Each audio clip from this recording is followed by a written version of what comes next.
Welcome back, my friends, to SideQuest VIII on Final Fantasy VIII, and to our eighth episode today, a very special confluence of eights today. And back to enjoy this very special confluence of eights with me as my perennial companion, Mr. Wes Schantz. Wes, it's great to see you. Yeah, it's good to be back. It's been a minute. It's been a minute, and it was very nice to see you in the flesh last week. Unfortunately, time and my health kept us from recording, but I think that we have gotten through a nice slice of game for today, and we'll have plenty of quality analysis to get through for our viewers. One, I guess, additional note I should add is that you mentioned in one of our recent conversations that I was putting forward an abstract both to a conference and for an academic article. And though we have not heard back, I think we both have submitted abstracts to the conference in Manchester. We have not, I have not heard back from them yet, but I did receive a positive response from the journal that I would like to submit to, and they are welcoming my submission, and I'm looking forward to continuing through this these sets of conversations with you, and eventually having a bit of academic work to share also with our listeners if they find themselves interested in it. I know you're also putting something together, and I very much hope for the same sort of response for you as well. Yeah, no, I slowly am working on that. That paper one is like pretty far out. So I generally wait till like the very last minute to submit stuff to these things. So I don't know if that's what I'm way behind, I'll tell you, on I was supposed to write something about Earthbound for somebody else, actually. And I interviewed them at the start of this school year, and I still haven't sent them a draft because they didn't give me a deadline. So if I don't give myself one, I'm not going to do it. So I'm hoping to do it over spring break. It's better late than never on these things. Oh So yeah, Matt. What is it? This is the great prejudice of the West that being is better than not being. And so to quote Steve Jobs, whose company just lost $300 billion, excuse me, $300 million in the last few days. Complete is better than perfect. And so to my friends who work for Apple, of whom I know a few, I'm very sorry to hear about, well, the downsizing that is sure to afflict your company very, very soon. That said, back to the world of fantasy, I thought that we might give a brief summary before jumping into the analysis and the action. And so what we covered today is we return to Galbadia City as Squall with the Seeds and Renoa. There we finally entered after going into the Tomb of the Unknown King and retrieving the password from the sword of the fallen seed or student. I guess it was a Galbadia seed that had lost that sword, very Excalibur-esque, or sword from the Lady in the Lake-esque. Excuse me, sword in the stone-esque or Excalibur-esque. They're slightly different swords, so the same person wields them. We return back to reality and to the mission itself and to Galbadia. And here we meet General Caraway, and we find out that there is a bit of a family drama going on. Yeah. Apparently, Renoa, one of the leaders of the Forest Owls, a rebel group, a vigilante rebel group against the Galbadian army, or against the Galbadian Empire. Well, apparently she has lived a life of privilege. She is like one of our young Harvard students, as it were, and she herself, though she has oriented herself as an insurrectionist, comes from the elite of her own society. Her father is in fact a general of the most powerful nation's most powerful army in the world, General Caraway. And so they find themselves very much on different sides of history. Again, casting our own role as seeds into question, into doubt. Who is it that we are dealing with? How serious is this individual about achieving her aims? And therefore, how seriously and hard should Squall and his companions take her orders?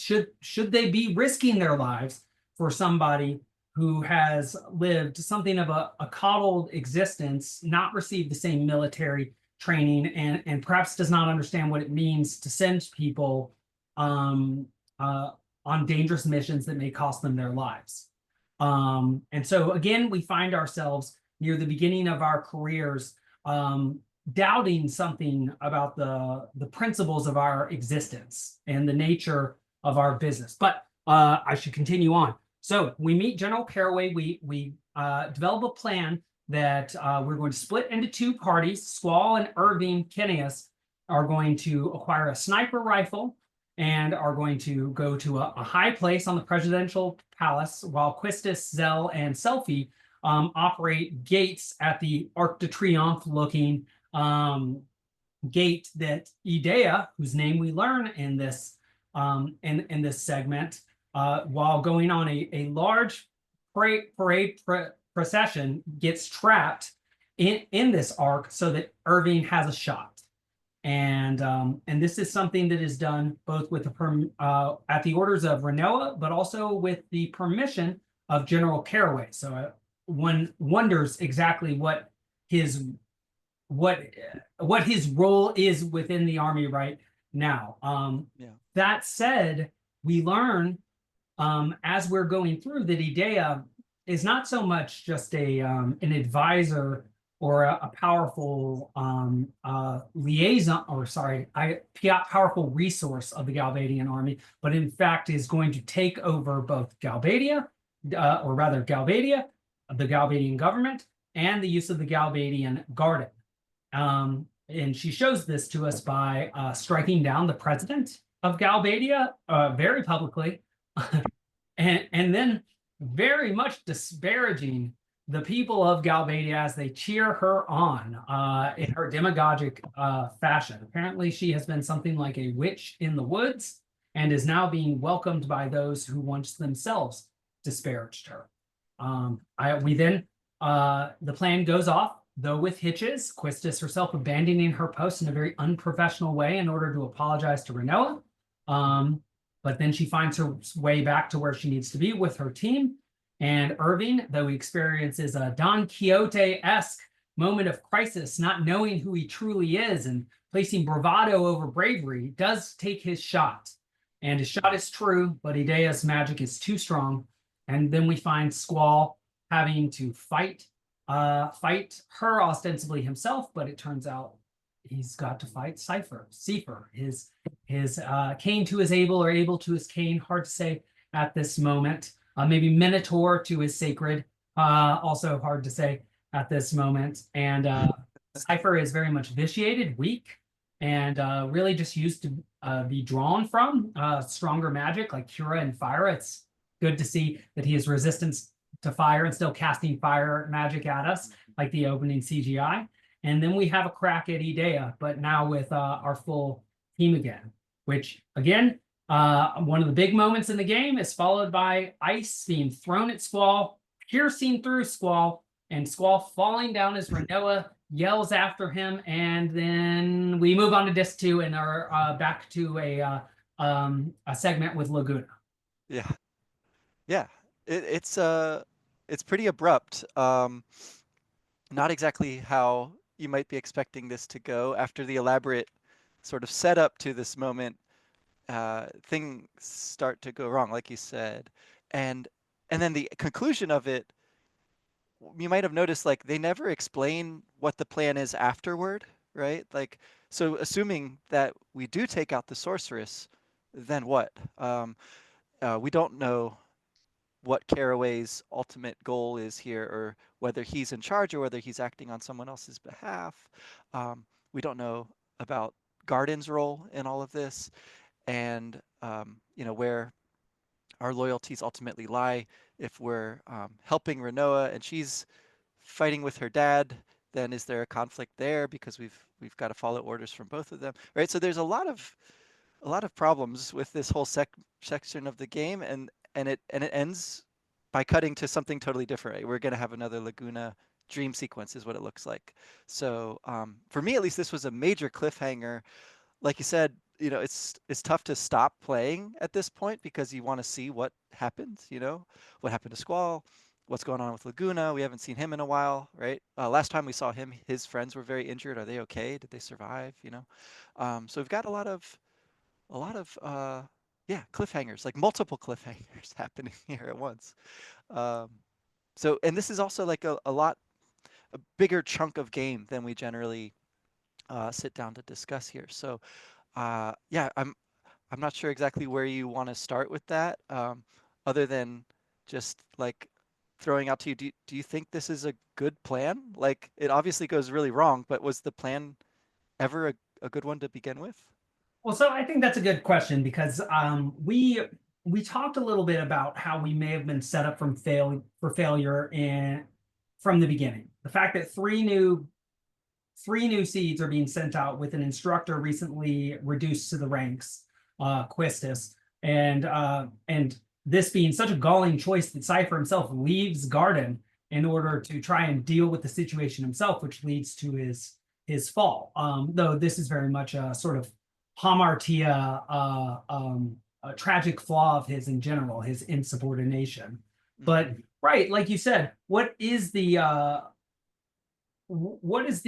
escape plan after this all goes down?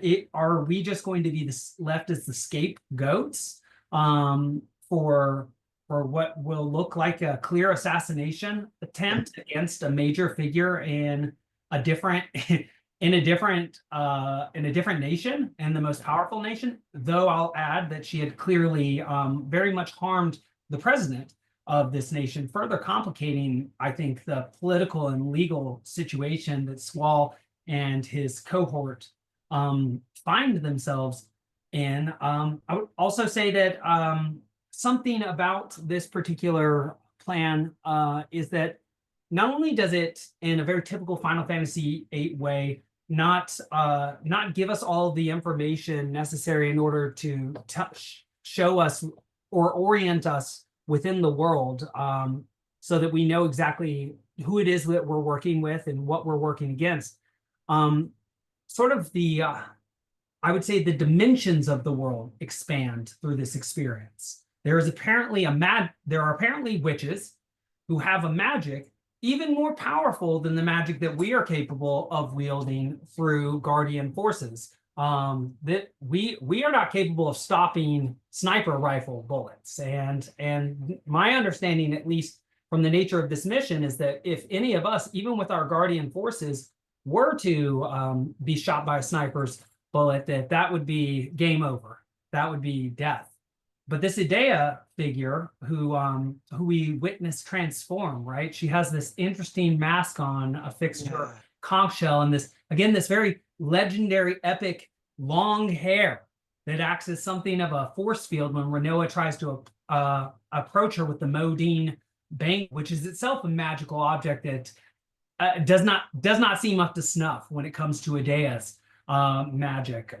We see the mask disappear, the hair reduced down to a more human, non-Samson level of length, non-Sephirothian length, maybe you might even say. And we see her golden eyes. The woman with the golden eyes, as Balzac might say. And then we get her name. We have her identified. Mhm. And so there's something about her nature that upsets our current orientation in the world because we do not know the extent and range of her powers. The only thing we do know is that she's too much for us. Yes. We cannot assassinate her. Even when we defeat her in combat after defeating Cypher, she then throws what looks like a Blizzaga spell right through Squall. And it looks like what Irving attempted to do to her actually ends up happening to Squall.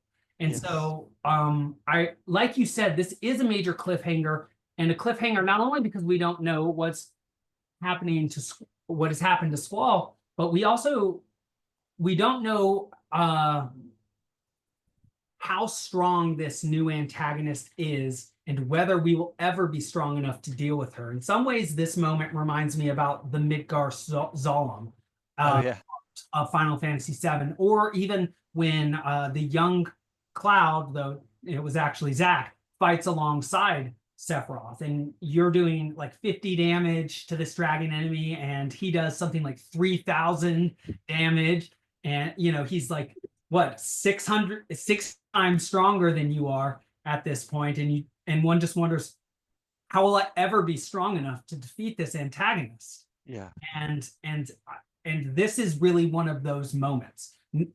So not only does Edea upset our orientation in terms of are we even close to powerful enough to deal with the forces in the world? The answer seems to be clearly no, but we also do not know what's going on. We thought she was a hinge person of Galbadia. We thought this was going to be a political drama where Galbadia attempted to take over the world, but now it has turned into much more of a fantasy game, and that there is now a witch who hates the people, who is using the people, their garden and their military and their political structure to realize her own aims. And she is changing, transforming not only the landscape of the game, but the landscape of the world. And again, a Don Quixote sort of fashion, in that now Cypher is no longer a seed or a would-be seed, but now he identifies as a knight. And so we have her identified, we have Cypher re-identified, and then we ourselves, I think, are disoriented even more about the nature of the world. Which, final point I'll add is that, again, I think that this adds to the difficulty that people have in liking this game, because even it's unclear where we stand. It is unclear whether we are doing good or whether we are doing evil, what the sides even are. And right in the middle of all of that, and I sent you a screenshot of this image, we have Squall's disquisition on the fact that we don't fight for good and evil. We fight for the top side that pays us. It's all just a matter of, and it's very Don Quixote, all just a matter of perspective. Right, right. Yeah, there's some really good lines in this part, from different characters too. Um, so that comes in the course of a conversation he and Irving are having, right, as they're headed to take up their position as the sniper team. Um, so like literally in the game, there's something weird going on with perspective, like we talked about last time, right, with the labyrinth and how you're always sort of seeing the same viewpoint, even though your character's oriented differently within the space. There's something kind of similar going on here. Like the shot is supposed to come from the presidential palace, which is sort of positioned behind the camera most of the time. And it's facing that Arc de Triomphe that we know is sort of in the center of town. Now, to me, it really looks like the float that the sorceress is on is facing away, right? And so there should never really be a clear shot to begin with, unless I have it sort of like turned around somehow. Um, Now, that's, not really a big deal. I bring it up because the whole question of perspective is obviously really important with the moral side of things as well, or you might say the thematic side, right? Like we have to continually be asking with Squall what his end game is, right? Because we're sort of he's our proxy within this world of the game, our main one anyway, along with Laguna and occasionally the others here.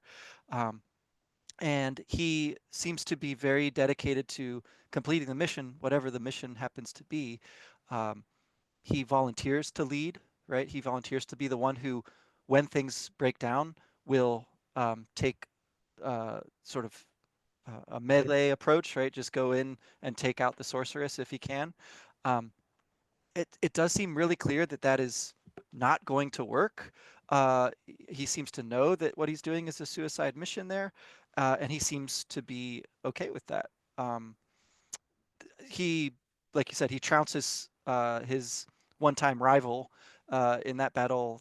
There's really no way you can lose. I think it's interesting to note that like while you're drawing things from the enemies that you fight, so far at least nobody is drawing anything from us, right? So again, there's that weird like player versus non-player perspective thing going on. We seem to be the only ones who know about like drawing from our opponents. In this case, it involves getting another guardian force. Like right before the battle, Edea brings these statues to life from off the Arc of Triumph looking thing. These like half iguana, half lion things, um, and they come to eat up Renoa as a sacrifice. She says, right? Idea can't even be bothered to fully finish off Renoa. She's gonna feed them to these works of art that she's just brought to life. Um, but they function mainly to provide you with your next guardian force, right? To empower your team a little bit more.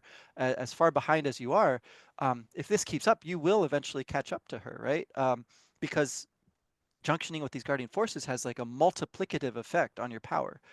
We don't see her growing in power. We just see her at a certain level. This was the case with Sephiroth too, right? His materia has no growth. His weapon has no ability to grow materia. It's all mastered anyway, right? But with her, yeah, we haven't fully seen the extent of her powers, but it appears that she is similarly at a kind of plateau. Um, she can do anything she wants. And so the only question is, why is she doing these things? Why does she want to do these things now as opposed to before? Um, it seems like the timing is right for whatever reason for her to, sort of reveal herself in the procession, the parade, all this spectacle seems to be agreeable to her for whatever reason. Seifer's having a great time, like he's living it up on the float with her. Um, but anyway, so there's something very interesting, yeah, that this game is bringing out in the story and in the dialogue there, which we've already seen in the gameplay, about this question of perspective. And I really think that we are meant to not agree with Squall. As a kid playing this, I was like, wow, that's like a really interesting insight, Squall. Like I had to really think about that one. Like, is good and evil just a question of perspective? Playing it now, I'm like, no, that's a terrible thing to say. That's incredibly irresponsible and just exactly the sort of thing that an adolescent would say, right? Who's like maybe thinking about the world for the first time or something. But it is not a very valuable worldview because it's self-defeating for one thing, right? It's a standpoint about standpoints that doesn't acknowledge that it is just another standpoint. It can't possibly have any more integrity or solidity, just because it purports to oversee the scope of all standpoints. But what is it? What is it founded on? I, So there's that. Um, but there's also the problem that it's really just a way to say, yeah, I'm going to do whatever I want or whatever seems expedient in the moment, and I get to sort of rhetorically fashion that however I want. I get to lie to myself about that without any repercussions. I think it's a really bad thing psychologically because deep down, I think we all have a conscience and we all know when we're doing something bad. We see Irvine freeze up, right? And that's really interesting. I'm really curious about that moment, and the way that Squall kind of talks him out of it is by saying, what you're doing is not completing the mission. What you're doing is giving us a sign to complete the mission. You're giving me the signal to go. And I found that to be a really interesting moment of like changing what this moment means just by his words. So, there's a bunch of stuff I just threw out, but I think it kind of goes around to that idea of perspective that the game is raising in their yeah, little walk. Yeah. fascinating. Wes, and in particular, when we look at the fact that's it's very interesting to think that Squall has himself arrogated a master perspective without yet earning it, right? Mm-hmm. So there's a difference between Edea and Sephiroth not growing. They've reached their apex and they're not going to draw anything from us and they're not going to continue to grow. And there's a problem with that, but they have attained that. They are not deluded in being the most powerful creatures in their universes at their respective times. Maybe with another yet slightly more archetypally powerful character behind them, like an Ultimacia or a Genova, depending on some sort of great force of evil, extraterrestrial or divine or temporally divine in some way or another. But I think what you bring up is really interesting, that Squall's perspective ultimately is that which limits him from growing as an individual, but also understanding the nature of the world around him. And so what we do experience in this moment is a little bit of Bildungsroman regarding him. And I can think of three instances. When he himself accepts the responsibility for being leader, although he is basically already the leader, but there is a stepping up process. I say, having played team sports my whole life, most people recognize who the leader is on a team, and many coaches will suggest in team sports that there is a clear leader on the floor or on the field, but that they need to own that role. Like Michael Jordan needed to not only to be the best, but to act like the leader of his teams. And that when he started to do that, and around the third year of his career, he started winning championships instead of just winning scoring titles. But also when Renoa, after she admits that she is not up to the situation, she tries to act on her own. We have a moment of Renoa by herself, and she even has to go down into, or you can choose to take her into the sewers. Very dangerous moment, given how much time there might have been between saves in this particular area. And this is another thing about this area of game with some of the cinematics and things that happen. It's sort of higher stakes if you lose. You have to go back through a bunch of play. Yeah. Which is annoying. This was notorious in Kingdom Hearts 1 before fighting Riku, whom I died to many times. But then after Renoa confronts Edea and is herself sort of shocked by her, and I think the art of the situation shows her physically sort of traumatized. And she is traumatized, or at least petrified, scared. Petrified in the same way that the Iquions can petrify you with their magma breath. She grabs Squall's arm afterwards and says, "I can't do this alone. I can't do this alone." And she insists on being brought, and he brings her along with him. And then again, like you said, when Irving says he can't do this, and Squall says, "Oh my, are you kidding me?" That's right. And which I think to some extent doesn't confirm, but gives evidence to my interpretation that Irving may have been sent because he is a dud rather than a stud, as it were. But then Squall says please to him. It's sort of it very much reminds me of, I'm forgetting the name of the character. His name is Ron Swanson. There we are, from Parks and Recreation. But he has this saying that he often gives, which is please and thank you. But Squall says please to Irving. He says just try. He has to demonstrate some leadership in this moment. He can't simply give his, as you said, blasé, wooden, inherited perspective on perspectives. He has to convince this scared man to take his shot, and he has to reframe his expectations. He's thinking, this is too big a situation. I'm going to make too big an impact on the world. I'm going to blow up. I'm going to be the most famous person ever. He's basically going to become the new Cypher in a way, right? Because the cameras will be on him. He will have taken the shot in the same way that Cypher put the gun blade to the president's neck earlier on. And he's not up to it, unlike Cypher. But Squall does convince him to take the shot. This is a moment of true leadership by him. And then when Irving fails, Squall jumps. I mean, it's an amazing cinematic, right? Squall jumps down, takes out a Galbanian soldier, gets into a car, hits the gate, and then is ready to fight Cypher and to really face his fate, right? Because, and this is something I wanted to touch on, the theme of doubling.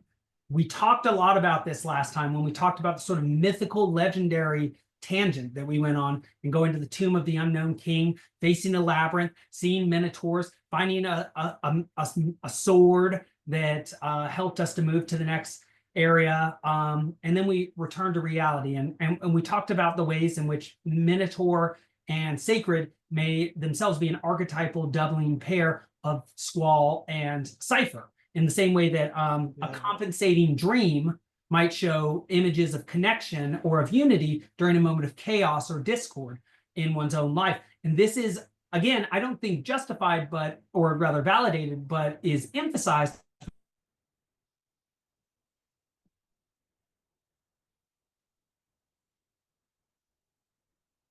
have taken on new roles and where we do not necessarily know Squall's role. We know that he's becoming a leader, though we don't know what side he happens to be on. We know that Cypher has become a knight. And we know that they are on different sides, regardless of who is in the right, who is in the wrong, who is doing good, and who is doing evil. And they even have this moment of dialogue where it's like, this is it, huh? We're finally, like, this is the first moment that we get to see that this is not a training fight between them. Who is, they're going truly, what is it? Gladia a Gladia. Not hand to hand, but sword to sword.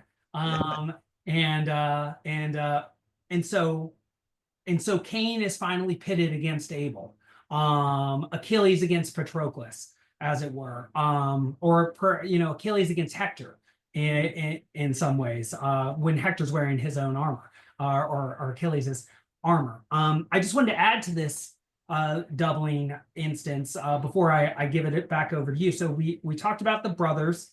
We talked about Cypher and Squall being something like brothers, and now being pitted against each other because of the choices that they've made after receiving extremely similar trainings.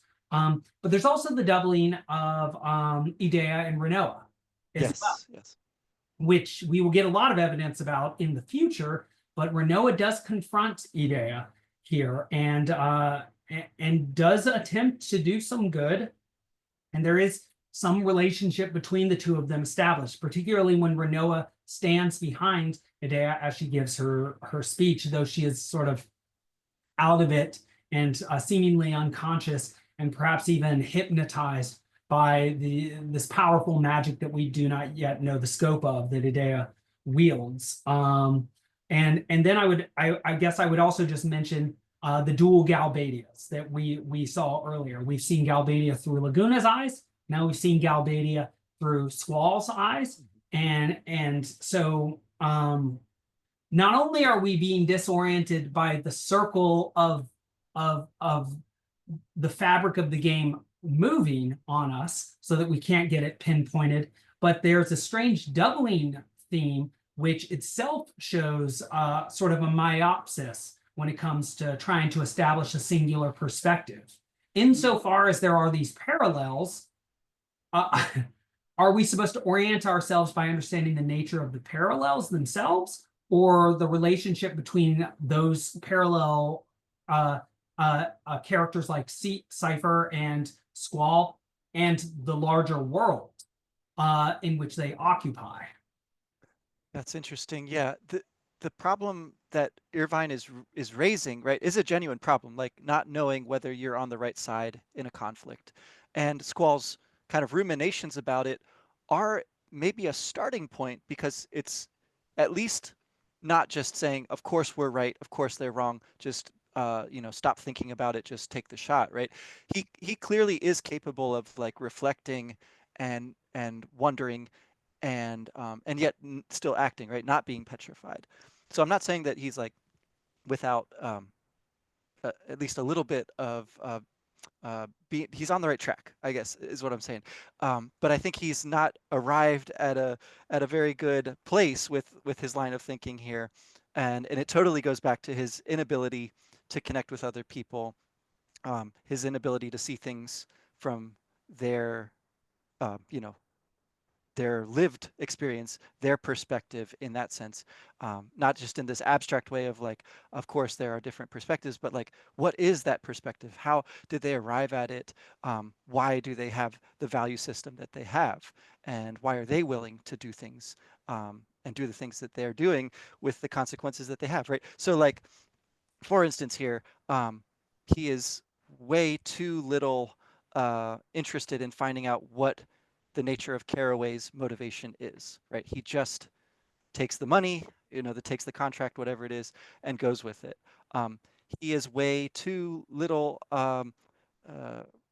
like observant, or maybe just circumspect about the fact that the mission that Caraway gives them has no escape route, right? It is a suicide mission, and all the evidence points to your supposition being true, right? That this was a setup from the start, for whatever reason, uh, because so many things go wrong, right? And the ways that they go wrong are kind of comical at a certain point. It's like a mixture of two genres almost, right? It's like this heist slash assassination attempt thing happening, but also like a kind of like a drama, this father-daughter drama thing going on, where um, she's trying to help, she's trying to go against her father, and it leads to some bigger problems for the gateway team, right? Because they left their post, like you said, and they get locked in when her father meant to lock Renoa in. Um, so there's this kind of wonderful um, mix up of who's where and who's doing what. Um, and I really think it partly at least comes back to um, the thing you mentioned too about the gameplay being kind of unforgiving with respect to if you do mess something up, you have to go back and do quite a bit of it again. It's nice at least that there's save points very frequently here that we have access to, so you can save it often, so you don't have to do the whole thing over again. But even so, even if you do nothing wrong, the sheer fact that you're switching back and forth between these two teams and that you have to switch all the junctioning of your stuff back and forth and like try to I mean, I didn't bother trying to do that very cleanly just because it didn't matter that much. Like the enemies that you might fight in the sewers are not too intimidating or anything.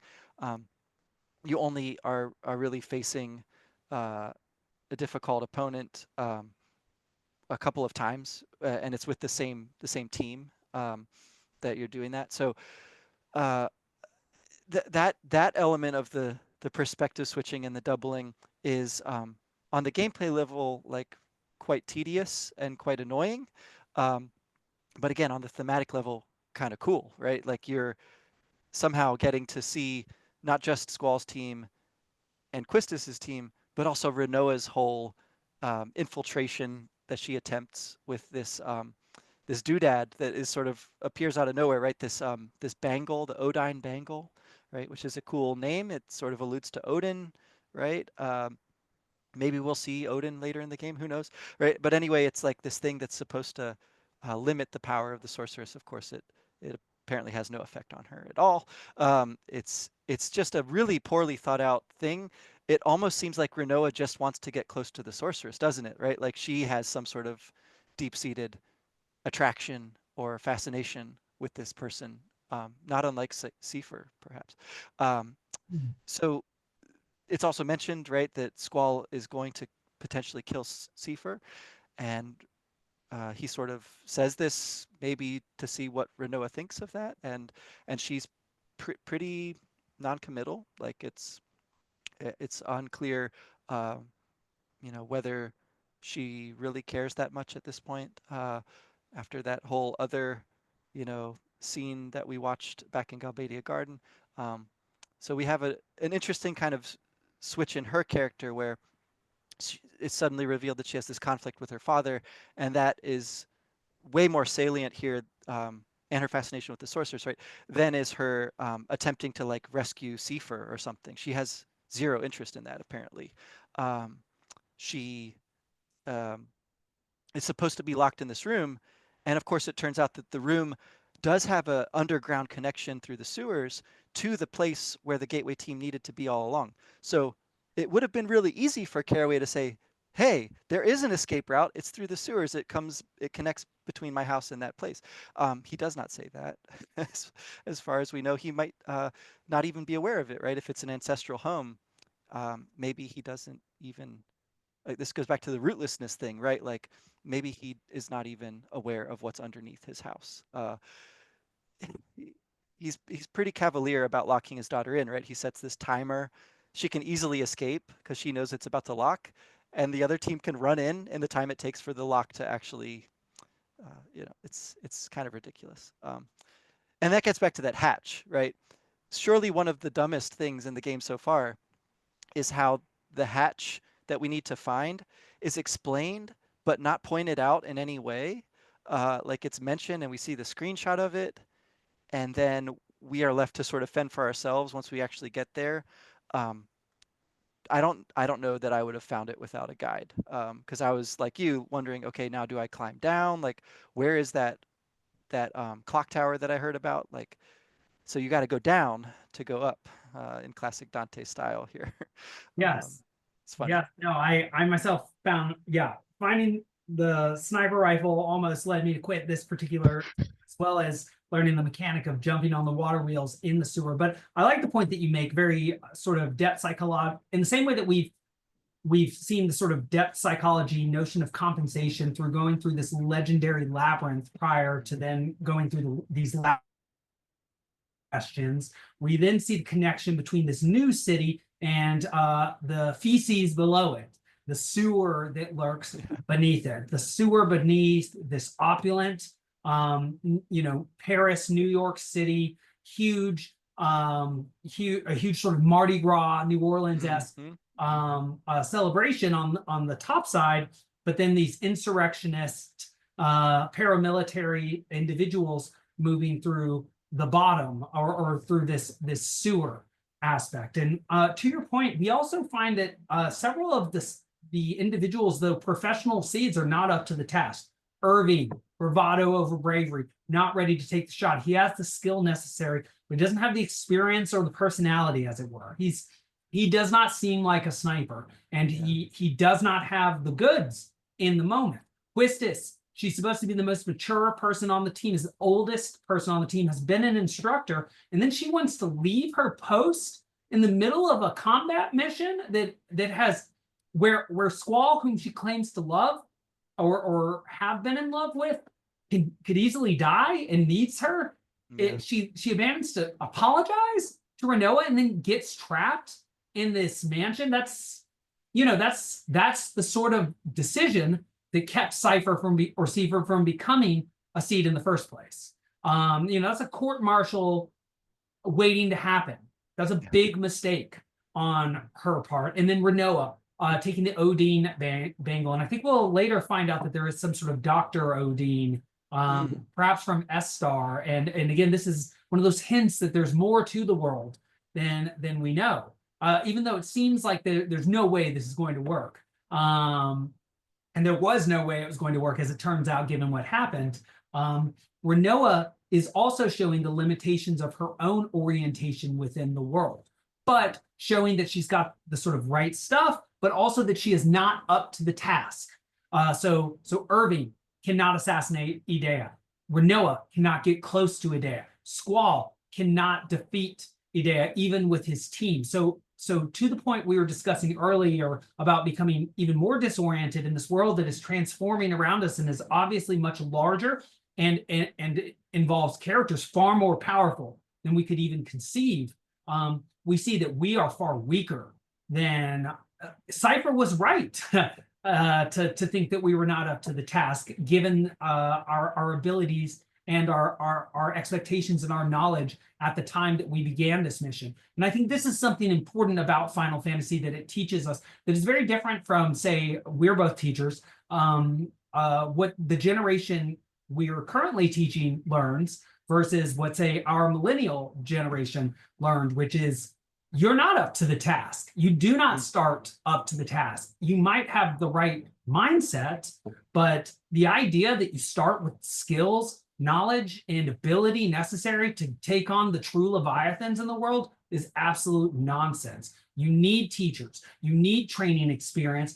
and you need knowledge and the development of skills, because there are profound organizations, individuals, and things within this world that not only far transcend your own personal power, but transcend your own ability to conceptualize their power. And so even though we started so weak, in such a position where how could we ever defeat Sephiroth? How could we ever defeat Edea? We see the beginnings of our characters transforming into the heroes they will have to be in order to transform or to save the world. But in so accepting but in order to get there, we have to accept our limitations at this point. That Squall is not yet the legendary hero of Final Fantasy I, the hero of light.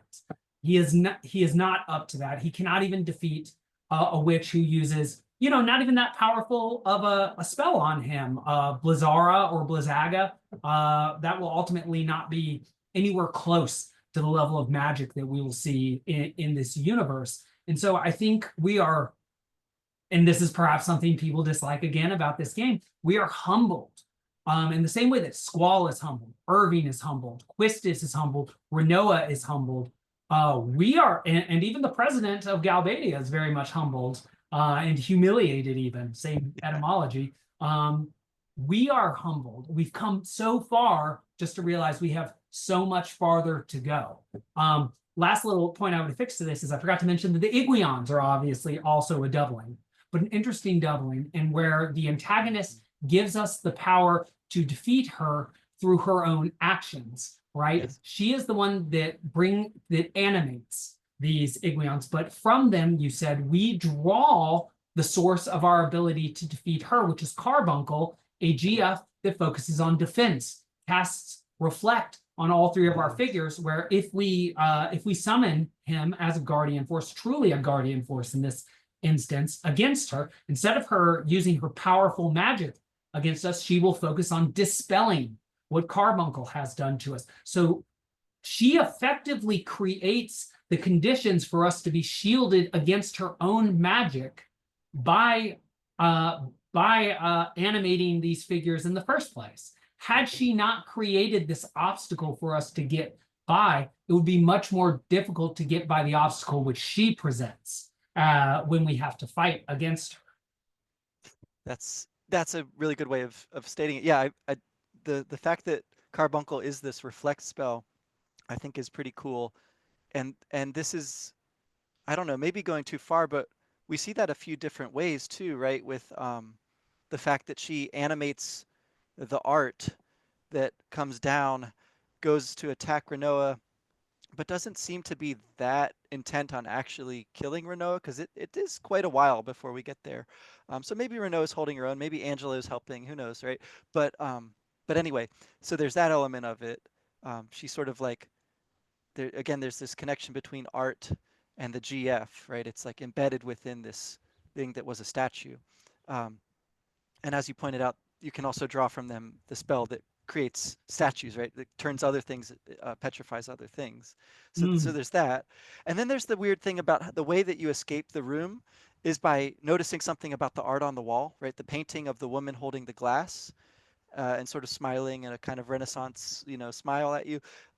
There's a statue there that you can look at. There's glasses, and if you take one of the glasses and hand it to the statue, it reveals the passageway out of the locked room. So again, there's this thing about like interacting with art in a way that allows it to be more than just an image, right? It comes to life. It provides you with the means to uh, defend yourself, if not actually win that battle, right? Um, and it's like the way in which the shot becomes a signal, right? So the thing that was real is turned into just art, if you like, right? A sign. So there's a kind of reversal that happens there in that moment. Um, it's it's curious to me too that we've seen this thing before with like sort of random enemies attacking a a woman. This happened back in Garden. Remember when we were coming back after the party and there's that mysterious woman who's being attacked by two, or is it four? I can't remember. It's like a couple of flying monsters and a couple of like rock monsters that attack her, and her guards eventually come out and sort of escort her away, but only after you've like taken out the mini boss there, right? So this seems to be a kind of you know uh, riff on that same event happening. It's even a dance, right? There's a dance going on, and there's fireworks and stuff. Um, it's obviously quite a different dance from the one that we had at the graduation. Um, this one is very much in that carnival mode. It's very sensual. It's choreographed. It's highly stylized, and and it's interesting to see how the crowd is like going wild, right? They don't care that their president has just evidently been killed or at least maimed horribly. They're partying, they're having a great time. Edea herself is quite serene, but looks a little, I don't know, like disgusted with the crowd, right? And she says that pretty clearly to them. They don't rise up against her. Although when Squall jumps down to go after her, it looks like the soldiers are trying to like hold the crowd back from attacking or just maybe getting out of control. It's a little unclear to me.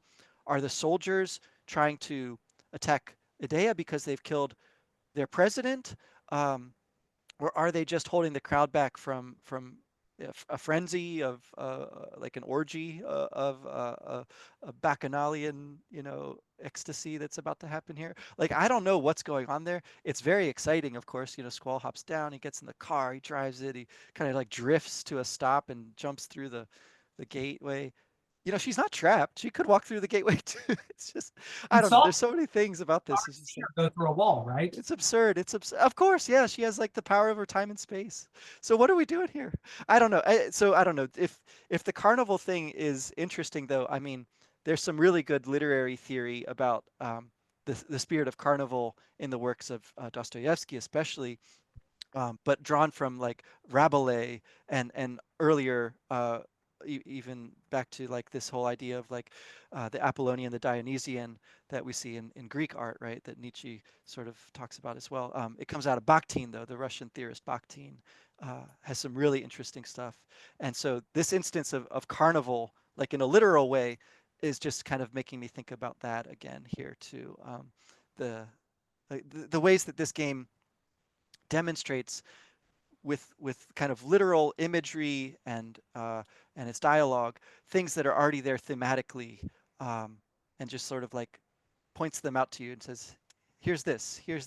uh, it's it's a bit on the nose. Like, I'm not saying it's subtle, uh, but it's also, it's pretty amazing. It's something that maybe even an adolescent kid playing this game could pick up on. Although I certainly was not that kid, right? It's only in hindsight that I'm finally tracking with what Final Fantasy VIII is up to here, at least a little bit. Well, that makes me think about the nature of this project, which I was holding myself to the flame yesterday. I mean, obviously, I have some professional reasons for doing this, particularly after the last couple of very successful and happy weeks. Mm-hmm. But there is something deep going on here besides professional. These are games that help to Yeah. transform us and transform me. To some extent, I'm not trying to relive the past, but to understand the nature of this game informing my consciousness. And so I don't think you're going too far at all, because I think what the carnival procession is itself a stylized, static representation of the transformation of consciousness and the world. And what's interesting about that is that there is an actual transformation of the nature of the political structure and world and the characters themselves, as Squall himself faces his destiny and becomes the leader he's supposed to be and the hero that he will eventually have to be. As this static, stylized representation is going on, he and Irving run through it. And Yes. alongside it, they are part of it, but they are the active and dynamic part of it, whereas it is itself the static, artistic representation of what they are actually doing in the middle of it.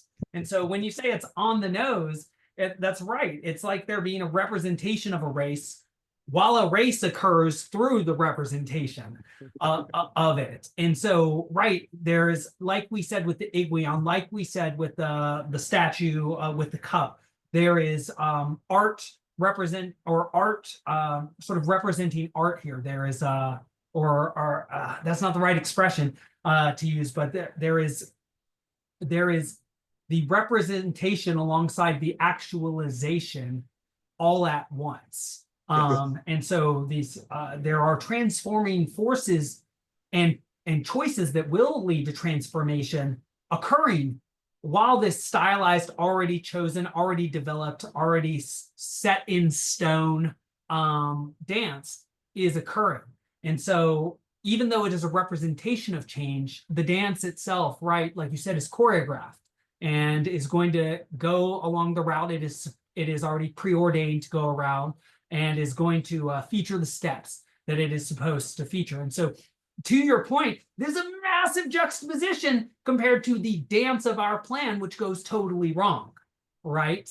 But has been, again, at a second order, juxtaposed to what actually happens, which, although our plan so well choreographed falls apart, we ourselves are forced to transform, or our characters are forced to, as the situation transforms, their roles within the situation are forced to transform. Irving no longer taking the heroic shot, but the signal shot.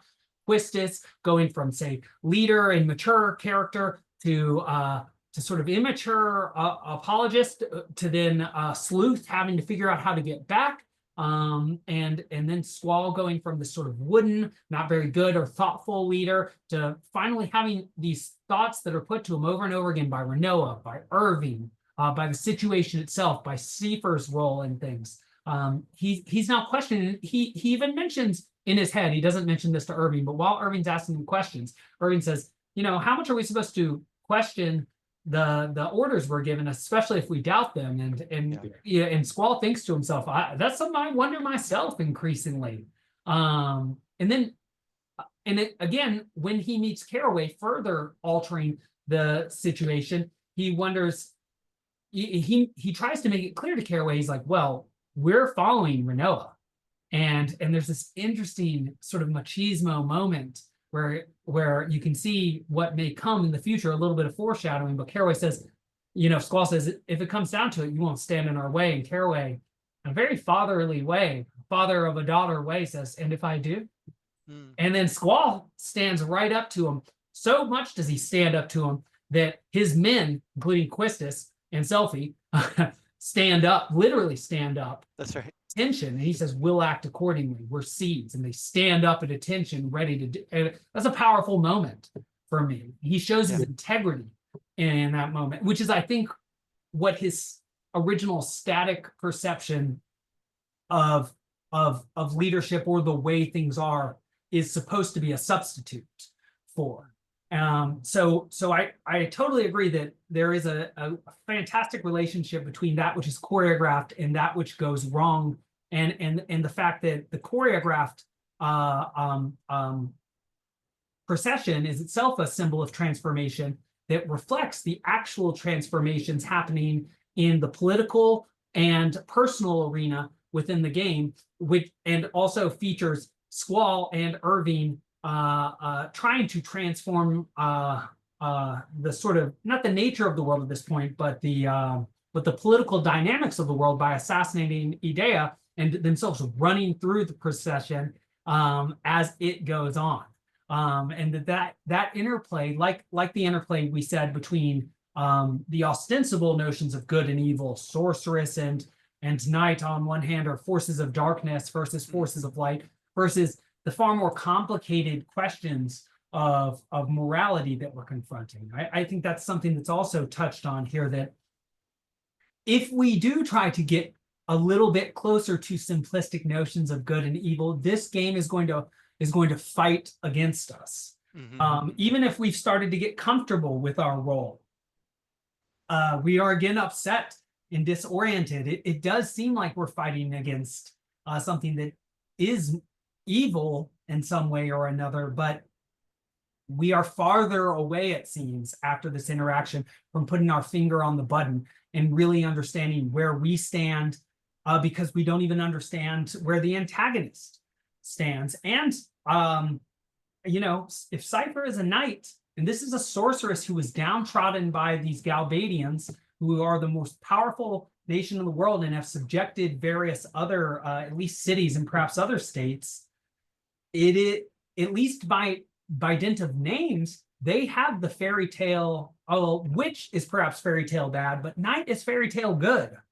And so it is unclear that they are truly the antagonists in dealing with the Galbadians in the way that they do. There's at least a hint that a downtrodden individual is going to try and restructure this political entity in a way that is not as bad as what it was fixing to do itself in attempting its aspirations at global domination. So yeah, she's very anti garden. Like, she knows who you are when you arrive, right? She knows that you're the seeds, and she says something. I'm From a trying to find the corrupt line. garden, or Is from it the corrupt garden? Yeah. yeah. So she is set up here as potentially having some leg to stand on with what she's up to. She took out a president who we know is evil, right? Renoa and her owls have been trying to take out the same president. So as far as that goes, great, awesome, right? And we know that Garden is a little bit shady. Like, we've seen hints of that. So if we are acting on behalf of Garden, then maybe she's right. Like as a mercenary force, we really are not the upstanding moral exemplars in this world. Um, so we don't until we know what her plan is. We can't be very clear on like this good evil dichotomy that Squall is not about to um, align himself with. However, um, the way that she takes Squall out uh, is um, is interesting, right? She doesn't do the thing that she did to Renoa, where she just sort of controls her opponent. Um, she allows this battle to play out for whatever reason. Maybe again because it allows you to draw some powerful spells from her. She has a second level cure spell. She has the dispel magic. She has double, which is kind of interesting. Um, these are all things I think that we've seen before, except maybe dispel. I'm not sure if we had a chance to use that before. But at any rate, it seems clear to me that she could have just escaped or um, defeated Squall right at the start. Um, it's interesting that she does cast this kind of you know um, sniper-like attack, right, to finish him off at the end of the disc here. Um, but it again raises questions about what her intentions are and why she is allowing these upstarts to get even as close as they do. Um, the the uh, the connection to whatever's going on with Laguna, I think is another thread here that would tend to suggest that uh, all is not as it seems, right? We have this kind of unfinished story that's unfolding in the past that we can guess is going to, in some way, help us unravel the mysteries that are set up for us in the present. Um, so the way that the game kind of does that, right, by juxtaposing this moment of Squall falling off the float and then jumping to another Laguna scene. Some mysterious person has showed up in town. They're asking for him or something, right? That's really interesting. That's really well done. I think um, I really enjoy the way that we move between like levels of the fantasy, right? From this kind of fantasy of spectacle and power and these kinds of things happening, like transformations that are political, transformations that are personal, and then this other level of fantasy, like, oh, but we can also go back in time and see what's going on with Laguna, right? What's up with him? Um, how's Julia, right? We haven't heard about her lately. So I just think it's a really well constructed moment. It does definitely live in the shadow of similar moments from Final Fantasy VII, right? Like the way that Sephiroth kills the Zolam or the president of Shinra for that matter, or other characters from that game who shall remain nameless, right?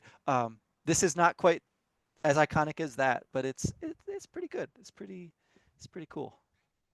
It's tough to beat having the matinee stuck into the back of an individual or the sword of a legendary soldier who's supposed to be dead. Yes.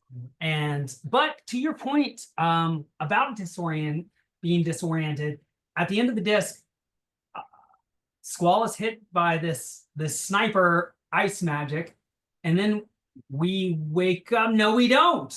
Laguna. Oh. We literally don't know where we are. And we come back to consciousness where it's back to Laguna's world. And this time we don't know whether we're sort of asleep and in that strange liminal dream space. Laguna does still have the same level and HP as Squall and GS. So one imagines that may be the case. But like you said, not only are we disoriented in terms of the scope of the world, the political situation, our own moral situation within it, but we're literally disoriented because we have no idea where we are or where Squall is, which will be paralleled in the end game. Not to spoil anything quite yet, but there will be tremendous disorientation after if we beat this game.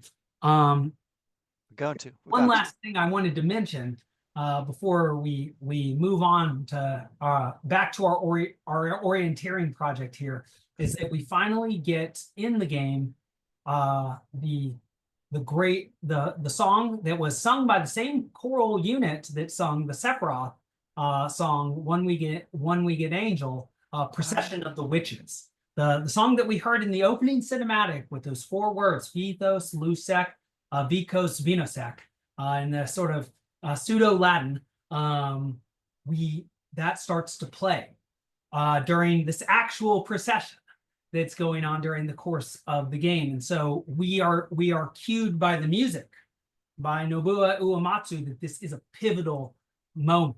And in fact, this pivotal moment, the name "Procession of the Witches," and there's a juxtaposition of this girl Renoa who has angel wings on the back of her shirt and her interaction with Edea, and then there's an actual physical parade procession. And so not only is this moment indicated as pivotal through being at the end of a disc and there being a transformation from disc 1 to disc 2 and from one character and his timeline to another character's timeline, Squall to Laguna, but the music cues us to the fact that something major is occurring. Whether we know it or not, the music indicates that in the way that music can convey meaning that we can't yet articulate, though it resonates very deeply with us, that this is a major character. This moment is a major moment, and that we are ourselves confronting something perhaps beyond our comprehension, but something that we need to understand has a gravity that is Diablo-esque, that is heavy and worthy of serious consideration, precisely because we don't understand the extent of it yet. And so we finally get hit with perhaps the hardest music of the game, and one of the renditions of it, and it's haunting, echoing, choral, operatic notes. Yes. Yes. I think this would be a pretty cool thing to see um, in a remaster or a remake. I don't know, but I will say it definitely holds up pretty well even in the original version. It's the graphics in these cutscenes and the way that they come in and out without load times is technically still quite impressive, even 20, 30 years later here. I had fun going through the parade and thought it was really cool, and thought the dancing was really neat, and I was really sucked into the gameplay. It was stressful because I knew that I had to get some things right and make sure I didn't lose one of these several boss battles that we had, though 2 of them were very easy, and Edea's is actually technically very simple if one gets the strategy of summoning Carbuncle and summoning the other GFs over and over and over again. Right. But there is a lot at stake, not only as a player and with one's own time, but clearly there is a lot at stake politically, personally. Is Cypher going to die? Are you going to die? What is going to happen to any of you after this? What is the political situation? Because if Edea takes control of this Galbanian army, she is ostensibly an even worse antagonist than this president, who is himself limited to sort of military political means. She's got this terrible magic as well as a disregard for human life. It seems clear that she needs to be stopped, and we fail. And so we're going, if we're still alive and if we're still in the game, we're going to, I think we thought we were at square 2 or 3 out of 5 or 6. It seems like we are many, many, many squares away from where we need to be in order to affect the change that we wish to make in the world. Yeah. No, I love that quote, right? Be the change you wish to see. Maybe it should be become the change you wish to see. If going back to your point about the education, the training, the effort that's involved. Yes. There we are. There we are. Yes, becoming. Just as we talked about the great prejudice in the West of being over not being, but then we got to remember like Heraclitus becoming, and how important that can be to being. And perhaps that's something that an RPG where one literally levels up helps to teach one. And also an RPG in this game where you mentioned that leveling up linearly is not necessarily the best strategy for becoming stronger, where when one can level up sort of exponentially by means of the gifts of the GFs. I just got a free strength plus 40%. Yeah. That's There you go. a much more potent way of increasing Squall's strength than just leveling him up. Yeah. And so to your point, the game is becoming not only more disorienting, but the stakes are getting higher in terms of playing cards and in terms of understanding the intricacies of the junction and the battle system. Even though we are becoming disoriented as to the nature of the world, we need to be better and better oriented or attuned to the mechanics that help us to interact with or fight through the world. To conclude, can I just read the Please. unofficial English translation of these lyrics? Yes. These are pretty good. This is coming off of the fandom wiki from Final Fantasy VIII, their page about Liberi Fatali. So wake up from your sleep, my children. There are no cradles. Wake up from your sleep, children of fate. Your slumber is over. Arise, find the garden of truth. With the fiery truth, burn away the evils of the world. With the fiery truth, set the darkness of the world alight. Goodbye, children, on the days of fate. Ah, very Well, cool. we have to wake up to the nature of the world, huh? Well, that sounds exactly, well, hopefully we wake up. And once we wake up, perhaps we will be able to do that. But it's interesting. So the song itself is a call to consciousness Yes. and to breaking through in a Kantian via Humean sort of way, breaking through our breaking out of our dogmatic slumber, as it were, and especially Squall. And so I think that's fantastic. And yes, Liberi Fatali, the actual name, procession of which is I don't know if that's not a literal translation of being liberated from fate, but well, in any case, I'll have to look into that. Yeah. Fantastic conversation, like usual, my friend. And I'm very much looking forward to what Disc 2 has to offer us for next time. Yeah. Yeah. Looking forward to getting back on the more of the weekly thing here because it's just fun to play. It's fun to talk to you about it too. And there's a transformation itself from one of the least beloved games to as an adult, perhaps seeing that even though all that glitters is not gold, some that glitters is gold that we didn't necessarily know. And not all gold glitters. It might be covered in something, I suppose. Down in the sewers. Down in the sewers. Yeah. Well, back to the sewers, my friend. Okay. Till next time. Till next time.